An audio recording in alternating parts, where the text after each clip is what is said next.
Hello everyone, कैसे हैं आप सभी। हम लोग तैयारी कर रहे हैं बीपीएससी टीआरई 3.0 की, जिसमें मैं आप लोगों के साथ में टीआरई 1 और टीआरई 2 में आए हुए जीके और जीएस के प्रीवियस ईयर क्वेश्चंस डिस्कस कर रही हूँ। इससे पहले मैंने आप लोगों के साथ में 11 से 12 वीडियोस प्रीवियस ईयर क्वेश्चंस की डिस्कस करी है, जिसके अंदर मैं आप लोगों को 30 से 35 तक क्वेश्चंस जो है वो जीके जीएस के करवा देती हूँ। प्रीवियस ईयर क्वेश्चंस जो होते हैं वो हर एक एग्जाम के लिए बहुत ज़्यादा इंपॉर्टेंट है।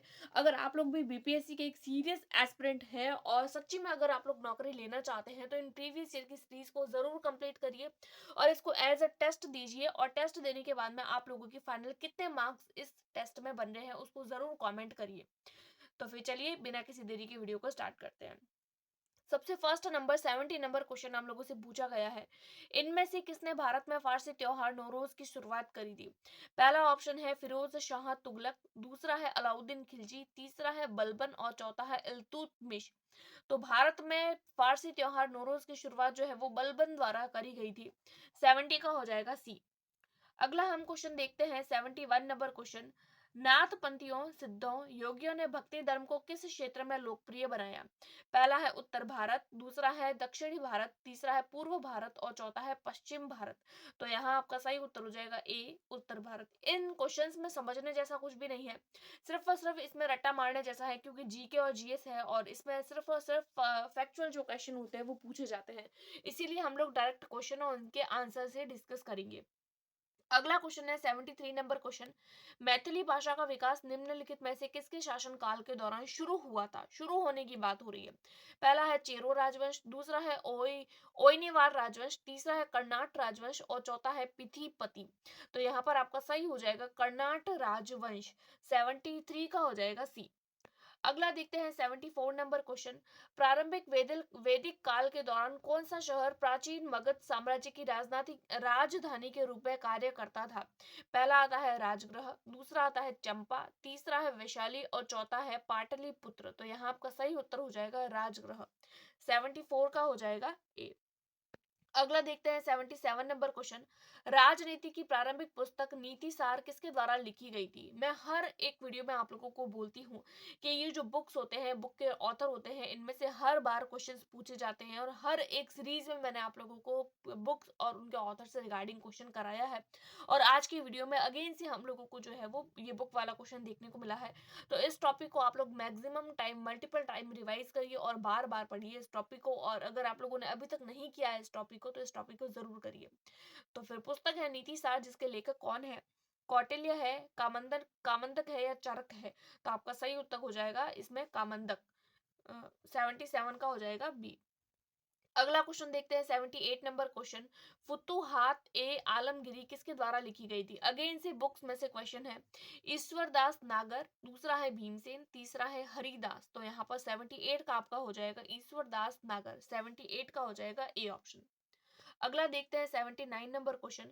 चीनी स्रोत के अनुसार श्रीलंका के शासक मेघवर्धन ने गया में बौद्ध मंदिर बनाने की अनुमति के लिए निम्नलिखित में से किस राजा के पास में एक मशीनरी भेजा था। पहला ऑप्शन है चंद्रगुप्त प्रथम, दूसरा ऑप्शन है समुद्रगुप्त और तीसरा है समुद्र चंद्रगुप्त द्वितीय। तो यहाँ पर आपका सही उत्तर हो जाएगा 79 का बी समुद्रगुप्त। 79 का हो जाएगा बी। अगला देखते हैं 80 नंबर क्वेश्चन। भाई बिहार से है और बिहार में से क्वेश्चन ना आए तो ऐसा हो ही नहीं सकता। बिहार का पेपर है तो बिहार का क्वेश्चन तो आएगा ही। कब बिहार पहली बार ब्रिटिश शासित भारत के तहत बंगाल प्रेसिडेंसी से अलग हुआ था। पहला ऑप्शन है 1912, दूसरा है 1936 और तीसरा है 1947। तो बंगाल प्रेसिडेंसी से भारत कब अलग हुआ था तो आपका हो जाएगा 1912। 80 का हो जाएगा ए। अगला देखते हैं 85 नंबर क्वेश्चन। सुवर्ण रेखा नदी निम्नलिखित में से किस गांव के पास से निकलती है। सुवर्ण रेखा की बात करी गई है। 85 नंबर क्वेश्चन है। और मांझी, दूसरा है मंदार, तीसरा है हेहल और तीसरा है नगरी। तो सुवर्ण रेखा जो होती है वो नगरी गांव के पास में से निकलती है। तो 85 का हो जाएगा डी। अगला देखते हैं 88 नंबर क्वेश्चन। गंडक नदी का दूसरा नाम क्या है।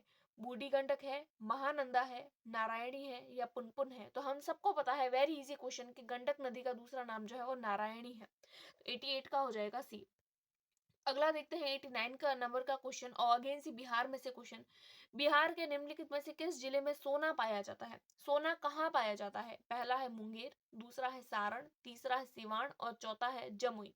तो चौथा ही हमारा सही हो जाएगा। बिहार के जमुई गांव जो है इसके अंदर सबसे ज्यादा सोना पाया जाता है। अगला देखते हैं 90 नंबर क्वेश्चन। त्रिवेणी नहर का निर्माण निम्नलिखित में से किस नदी पर हुआ है? त्रिवेणी नहर का निर्माण, पहला है कोसी, दूसरा है सोन और तीसरा है गंडक। तो त्रिवेणी नहर का निर्माण जो है वो गंडक नदी के पास में हुआ है। तो 90 का हो जाएगा सी। अगला देखते हैं 93 नंबर क्वेश्चन। निम्नलिखित में से कौन सा समुद्री जैव विविधता के दृष्टिकोण से दुनिया का सबसे समुद्र समृद्ध क्षेत्र है, जिसमें ज्वार नदमुख, समुद्र तट, निकट तटीय पर्यावरण के जंगल, समुद्र घास, प्रवाल भित्तियां, नमक दलदल और मैंग्रोव के साथ में 21 द्वीप समूह है। पहला है मन्नार की खाड़ी बायोस्फीयर रिजर्व, दूसरा है नंदी देवी बायोस्फीयर रिजर्व, तीसरा है सुंदरवन बायोस्फीयर रिजर्व और चौथा है नीलगिरी बायोस्फीयर रिजर्व। तो यहाँ पर 93 का आपका हो जाएगा ए, मन्नार की खाड़ी बायोस्फीयर रिजर्व। अगला देखते हैं 94 नंबर क्वेश्चन। 90 डिग्री पूर्वी देशांतर स्थित थिम्पू भूटान का स्थानीय समय निर्धारित कीजिए जब ग्रीनविच 0 डिग्री से में दोपहर 12 बजे का समय है। पहला है 6 पीएम, दूसरा है 4 पीएम, तीसरा है 7 पीएम और चौथा है 6 एएम यानी सुबह का 6 बजे। तो 94 का हो जाएगा आप लोगों का ए, 6 पीएम यानी कि शाम के टाइम 6 बजे। अगला देखते हैं 95 नंबर क्वेश्चन। निम्नलिखित में से कौन सा सही है? तो धारवाड़ा चट्टान संरचना में प्राकृतिक गैस पाई जाती है, अभ्रक कोडरमा में पाया जाता है, तीसरा है कडप्पा श्रृंखला हीरो के लिए प्रसिद्ध है और चौथा है पेट्रोलियम भंडार अरावली पहाड़ियों में पाए जाते हैं। तो यहाँ आपका 95 का सही उत्तर हो जाएगा बी, अभ्रक कोडरमा में पाया जाता है। अगला क्वेश्चन देखते हैं 96 नंबर क्वेश्चन। ग्लोब पर 1 डिग्री के अंतराल पर खींची गई अक्षांश रेखाएं कितनी होती है? 180, 178 या 179? तो आपका सही उत्तर हो जाएगा सी, 179। अगला क्वेश्चन देखते हैं 97 नंबर क्वेश्चन। कोसी मैदान के माध्य समुद्र तल से औसत ऊंचाई कितनी है? पहला है 300 मीटर, दूसरा है 150 मीटर और तीसरा है 30 मीटर। तो यहाँ आपका सही उत्तर हो जाएगा 30 मीटर। कोसी मैदान के मध्य समुद्र तल से औसत ऊंचाई जो है वो सिर्फ और सिर्फ 30 मीटर है। अगला क्वेश्चन देखते हैं 98 नंबर क्वेश्चन। किस पठार पर कर्क रेखा तथा भारतीय मानक समय रेखा एक दूसरे को काटती है? पहला आता है बुंदेलखंड, दूसरा आता है बघेलखंड और तीसरा आता है मालवा। तो आपका 98 का हो जाएगा बघेलखंड, बी। अगला देखते हैं 99 नंबर क्वेश्चन हमारे पास में है।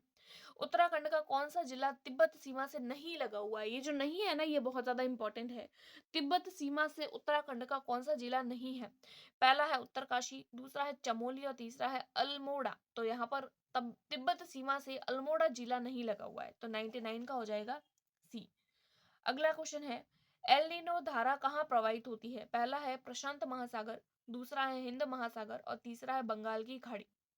चौथा है एक से अधिक। तो यहाँ एक से अधिक तो नहीं होगा क्योंकि एल नीनो धारा प्रवाह जो है वो प्रशांत महासागर में से प्रवाहित होती है। तो 100 नंबर क्वेश्चन का हो जाएगा आपका ए। अगला देखते हैं 104 क्वेश्चंस। भारतीय संविधान में मौलिक अधिकारों के विचार का संदर्भ किस देश से लिया गया है? पहला है आयरलैंड, दूसरा है संयुक्त राज्य अमेरिका, तीसरा है यूनाइटेड किंगडम और चौथा है कनाडा। तो भारतीय संविधान में मौलिक अधिकारों के विचार का संदर्भ जो है वो संयुक्त राज्य अमेरिका का जो संविधान है वहां से लिया गया है। तो 104 का हो जाएगा बी। अगला देखते हैं 105 नंबर क्वेश्चन। भारतीय संविधान के किस अनुच्छेद द्वारा अस्पृश्यता को समाप्त किया गया है?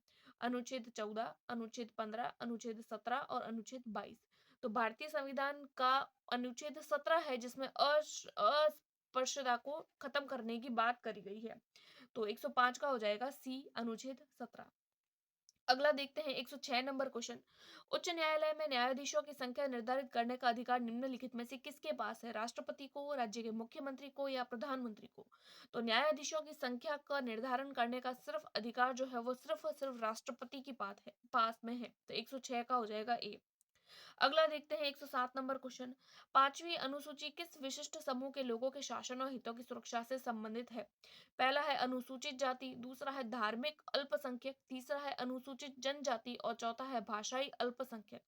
तो पांचवी अनुसूची जो है वो अनुसूचित जनजाति के शासन के हितों की रक्षा करती है या उनकी सुरक्षा के बारे में बात करती है। तो 107 का हो जाएगा सी ऑप्शन। अगला देखते हैं 108 नंबर क्वेश्चन। भारतीय सर्वोच्च न्यायालय में किस या किन मुकदमे या मुकदमों में सर्वप्रथम संविधान के मूल ढांचे का सिद्धांत दिया? पहला आता है गोकलनाथ बनाम पंजाब राज्य, दूसरा आता है केशवानंद भारती बनाम केरल राज्य और तीसरा है मनर्व मिल्स बनाम भारतीय राज्य और चौथा ऑप्शन है इनमें से कोई नहीं।